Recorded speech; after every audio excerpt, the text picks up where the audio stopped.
Hello everyone, this is Parvez sir. Welcome back to our YouTube channel accountancy with Parvez sir. तो आज class 11 commerce के लिए हमारा most important topic चल रहा है जनरल एंट्रीज। बहुत अच्छा टॉपिक है फॉर क्लास 11 कॉमर्स के। जल्दी से जुड़ जाइए आप हमारे साथ और प्लीज जल्दी सब्सक्राइब भी कर लीजिए अकाउंटेंसी विद परवेज सर, जिससे कि आपको लेटेस्ट वीडियो मिलते रहेंगे। तो हम जनरल एंट्री का रिवीजन कर रहे हैं। इससे पहले भी मैंने जनरल एंट्री की कुछ वीडियोस अपलोड कर दिया था पहले चैनल पर, लेकिन वॉइस क्लियर नहीं थी, इसलिए मैं दोबारा से जनरल एंट्री का टॉपिक लेकर आया हूँ। बहुत अच्छा टॉपिक है क्योंकि क्लास 11 कॉमर्स के लिए भी और आगे आने वाली क्लास के लिए भी हमें जनरल इंपॉर्टेंट है।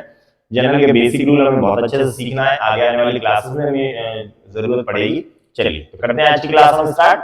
जनरल एंट्री में अभी आज के जो क्वेश्चन चल रहे हैं, अभी जो भी क्वेश्चन चल रहे हैं वो ट्रेड डिस्काउंट, कैश डिस्काउंट वाले क्वेश्चन है। बहुत इंपॉर्टेंट क्वेश्चन होते हैं ये, एग्जाम में तो पूछे ही जाते हैं, आगे आने वाली क्लास में बहुत इंपॉर्टेंट रहते हैं जनरल एंट्री में ट्रेड डिस्काउंट और कैश डिस्काउंट। चलिए तो क्वेश्चन स्टार्ट करते हैं आज का हम जनरल में।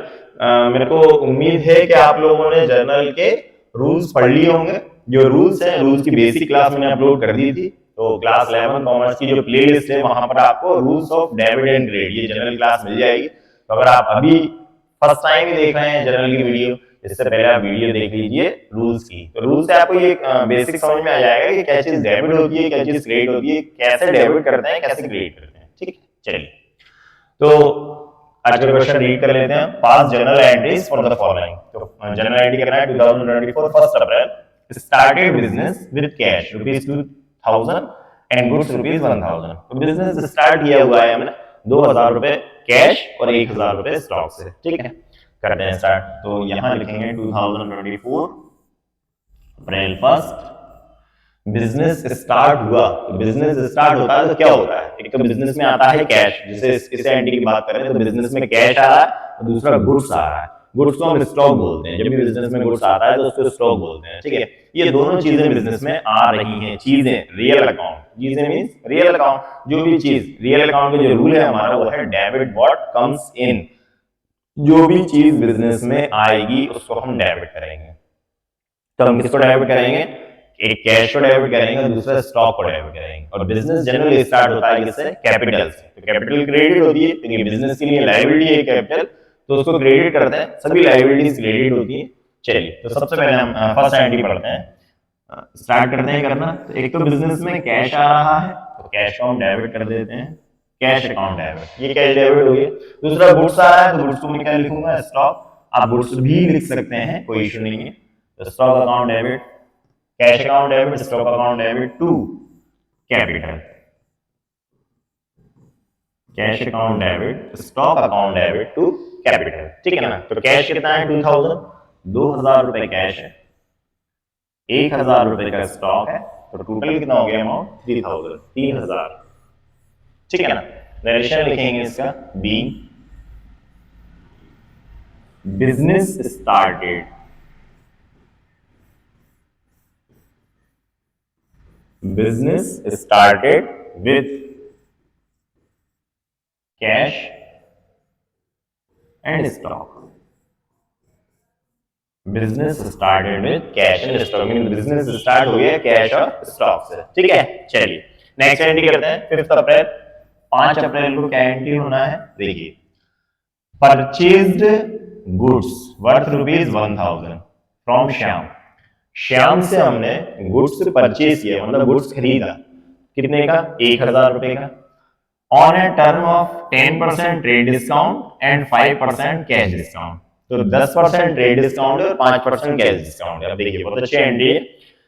यहां तक श्याम तक पूरी एंट्री में कहीं पर ये नहीं लिखा है कि ये एंट्री कैश की है। मींस हमने जो गुड्स परचेज किया है वो श्याम से खरीदा है। ठीक है ना? श्याम से खरीदा है गुड्स, कहीं पर भी नहीं लिख रहा कि कैश में खरीदा है।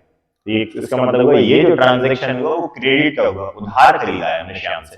तो जब हम उधार कोई भी चीज उधार परचेज कर रहे हैं, खरीद रहे हैं, तो फिर ये कैश डिस्काउंट नहीं आएगा, क्योंकि जो कैश डिस्काउंट होता है वो दिया जाता है कैश वाले ट्रांजैक्शन में। ठीक है ना? तो कैश डिस्काउंट जो है वो कब मिलता है हमें? जब हम गुड्स परचेज करते हैं कैश में। लेकिन अभी हम गुड्स परचेज कैश में नहीं कर रहे हैं, क्रेडिट में कर रहे हैं, तो फिर ये कैश डिस्काउंट नहीं आएगा। ये कैश डिस्काउंट नहीं आएगा। इसका मतलब होगा कि सिर्फ जो ट्रेड डिस्काउंट है वो ट्रेड डिस्काउंट को माइनस कर देंगे और हमने गुड्स परचेज किए। तो एंट्री की अगर बात करें तो गुड्स हमारे पास आया तो जो चीज बिजनेस में आएगी वो क्या होगा, डेबिट होगा। तो हम परचेस को कर देंगे डेबिट, ठीक है ना, परचेस को डेबिट करेंगे। जब भी हम गुड्स खरीदते हैं तो परचेस को डेबिट करते हैं। अब किससे परचेस किया है, श्याम से, तो देने वाला कौन है, श्याम। देने वाले को हम क्या करेंगे, क्रेडिट करेंगे। एंट्री बनेगी हमारी purchase account debit, purchase account debit to Shyam. ओ, purchase account debit to Shyam, Shyam से अकाउंट, ठीक है ना। अब इसमें मैंने कैश डिस्काउंट नहीं लेना क्योंकि ये एंट्री क्रेडिट की, उधार की, और उधार वाली एंट्री में कैश डिस्काउंट नहीं आता, ये याद रखना है आपको। तो टोटल अमाउंट है 1000, 1000 का 10% ट्रेड डिस्काउंट। ट्रेड डिस्काउंट के बारे में आपको याद रखना है कि ट्रेड डिस्काउंट हर तरह के गुड्स पे आता है, चाहे आप क्रेडिट का हो या कैश का हो। अगर आप क्रेडिट में परचेज करेंगे तो भी माइनस करना पड़ेगा, और कैश में परचेज करेंगे तो भी माइनस करना पड़ेगा। तो ट्रेड डिस्काउंट तो माइनस होगा, लेकिन ट्रेड डिस्काउंट एंट्री में नहीं लिखा जाता, ये एंट्री में कहीं पर नहीं लिखा जाएगा, ठीक है ना। तो सिर्फ अमाउंट माइनस कर देंगे ट्रेड डिस्काउंट का। तो 1000 रुपए का हम 10%, ये 10% ट्रेड डिस्काउंट है वो माइनस कर देंगे। तो 1000 का 10% कितना होगा, 1000 का 100, 1000 का 10% 100 रुपए, 100 रुपए माइनस कर दो तो कितना आएगा, 900, 900। एंट्री करेंगे हम 900 रुपए से, ठीक है। तो ये एंट्री बनेगी, इसका नरेशन लिख देते हैं, being goods purchased, being goods purchased from Shyam, being goods purchased from Shyam with trade discount 10%, ठीक है। तो हमने गुड्स परचेज किए श्याम से 10% डिस्काउंट के साथ में। तो ये एंट्री हुई हमारी कंप्लीट। सेकंड एंट्री वाली, फर्स्ट में तो हमने बिजनेस स्टार्ट किया था और सेकंड में हमने गुड्स परचेज किया, ठीक है। तो यहां तक आप नोट कर लें, आगे बढ़ते हैं इसको क्लीन करके। चलिए अब आते हैं हम 5 अप्रैल 10 अप्रैल 10 अप्रैल।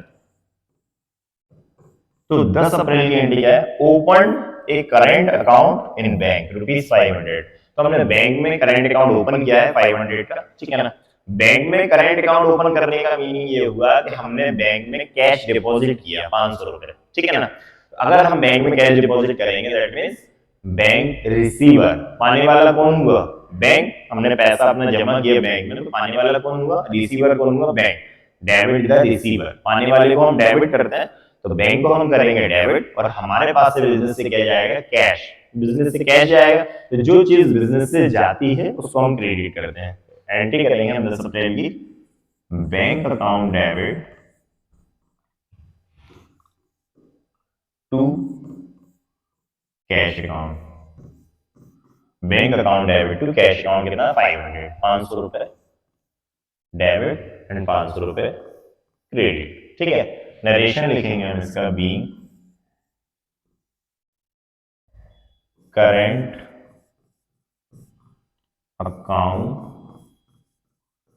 ओपन, या तो ये लिख दें, ये लिख दें, being cash deposited into bank, ठीक है ना, या करेंट अकाउंट ओपन। तो बीइंग हमने करेंट अकाउंट ओपन किया, या ये भी लिख सकते हैं नरेशन इसका कि being cash deposited into bank और ओपन करेंट अकाउंट, ऐसा भी लिख सकते हैं।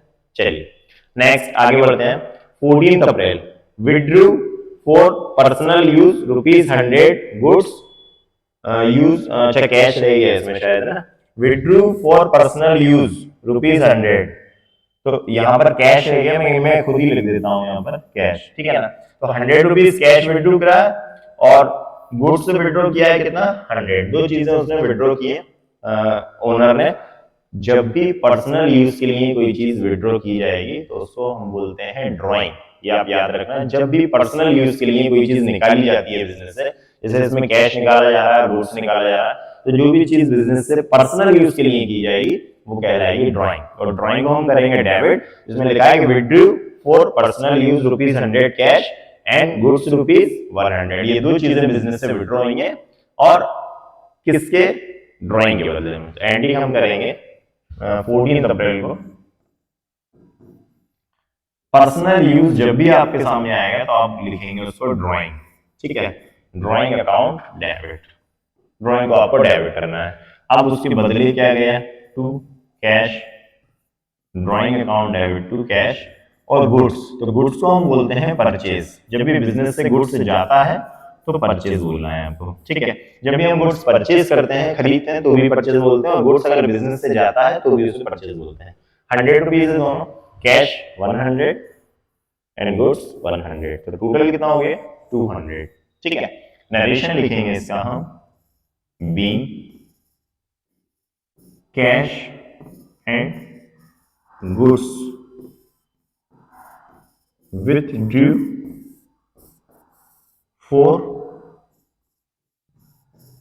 personal use, cash and goods withdrew for personal use, cash और गुड्स निकाला कहां से, बिजनेस से पर्सनल यूज के लिए। क्या एंट्री बनी, drawing account debit to cash account to purchase, दोनों चीजें बिजनेस से गई, तो जो चीजें बिजनेस से जाती हैं उसे करते हैं क्रेडिट, और ड्राइंग क्या है, पर्सनल यूज के लिए, जो भी पर्सनल यूज के लिए काम करेंगे वो ड्राइंग की रहेगी, ठीक है। चलिए आगे बढ़ते हैं, इसको आप नोट कर ले। लास्ट एंट्री 20 अप्रैल, 20 अप्रैल की जो लास्ट एंट्री है वो क्या है, देखिए, sold goods for cash, goods sale किया हमने कैश में ₹500 and deposited the same in the bank, और उसको बैंक में डिपॉजिट कर दिया उसी दिन, ठीक है ना। सिंपल सी चीज है, गुड्स सेल किया कैश में, अगर हम गुड्स सेल करेंगे कैश में तो क्या होगा, एक तो गुड्स बिजनेस से जाएगा, तो जो चीज जाती है वो क्रेडिट होगी, बिजनेस में कैश आएगा क्योंकि गुड्स कैश में सेल हो रहा है तो कैश आएगा। अब वो जो कैश आ रहा है, अगर जनरली अगर हम बैंक में डिपॉजिट नहीं करते तो एंट्री क्या होती है, cash account debit to sales, लेकिन जो कैश आया है हमारे पास वो कैश कहां जा रहा है, बैंक में, सेम डे हमने डिपॉजिट कर दिया उस कैश को, तो रिसीवर कौन है, बैंक, उसी दिन सेम डे में अगर हम उस कैश को डिपॉजिट कर देंगे तो रिसीवर कौन है, बैंक, एंट्री बनेगी bank account debit, bank account debit, क्योंकि बैंक में जो पैसा हमारे पास आया था उन्होंने बैंक में डिपॉजिट कर दिया, और वो पैसा कहां से आया था, सेल्स से, एंट्री बनेगी 20 अप्रैल को bank account debit, same day में अगर हम कैश डिपॉजिट कर देते हैं तो फिर बैंक अकाउंट डेबिट करेंगे टू, और गुड्स सेल किया है तो टू सेल्स, तो bank account debit to sales account, ठीक है। कितना अमाउंट है, 500, ठीक है। नरेशन लिखेंगे, being goods sold for cash and deposited, goods sold for cash, goods बेचा सेल में, लेकिन उसे हमने डिपॉजिट किया into and deposited into bank, और उसे हमने बैंक में डिपॉजिट कर दिया उस कैश को, ठीक है। ये हमारा क्वेश्चन कंप्लीट हो गया, ये हमने लास्ट एंट्री में किया, गुड्स सेल किया और उसको कैश जो था बैंक में डिपॉजिट कर दिया। अब हम लगाएंगे इसका टोटल, ठीक है, जनरल का टोटल लगाते हैं, तो जनरल के दोनों तरफ का टोटल बराबर आता है, इक्वल आता है दोनों तरफ का, तो कितना है, इससे पहले की एंट्री तो है नहीं हमारे पास, तो यहाँ से देख लेते हैं। फर्स्ट एंट्री 3000 से हुई थी तो 3000, फिर ये हुई थी 900 से तो 3900, ठीक है। फिर 500 से हमने करंट अकाउंट ओपन किया था तो 3900, तो 4400, ठीक है, 4600 एंड 5100, 5100 टोटल हो गए हमारा क्वेश्चन का, 5100, ठीक है ना। इस तरह से ये क्वेश्चन हमारा कंप्लीट हुआ। आपको जनरल का टोटल लगाना है, दोनों तरफ का टोटल आपका बराबर आएगा, ठीक है। मिलता हूं नेक्स्ट वीडियो में फिर से कुछ नए क्वेश्चन लेके जनरल के। आप जुड़े रहिए हमसे और प्लीज जल्दी सब्सक्राइब कर लीजिए अकाउंटेंसी विद परवेज सर और पढ़ते रहिए। जनरल एंट्री के कई सारे क्वेश्चन मैंने अपलोड कर दिए, पहले भी क्लास में अपलोड किए थे, वहां से भी आप देख सकते हो। ये नई 11 कॉमर्स की जनरल एंट्री के लिए मैंने स्पेशल प्लेलिस्ट बनाई है, तो वहां से आप पढ़ सकते हैं। डेली क्लास के वीडियो अपलोड करता हूं मैं, जुड़े रहिए आप हमसे और पढ़ते रहिए अकाउंटेंसी। मिलता हूं नेक्स्ट वीडियो में फिर से कुछ नया टॉपिक लेके। Thank you and good bye.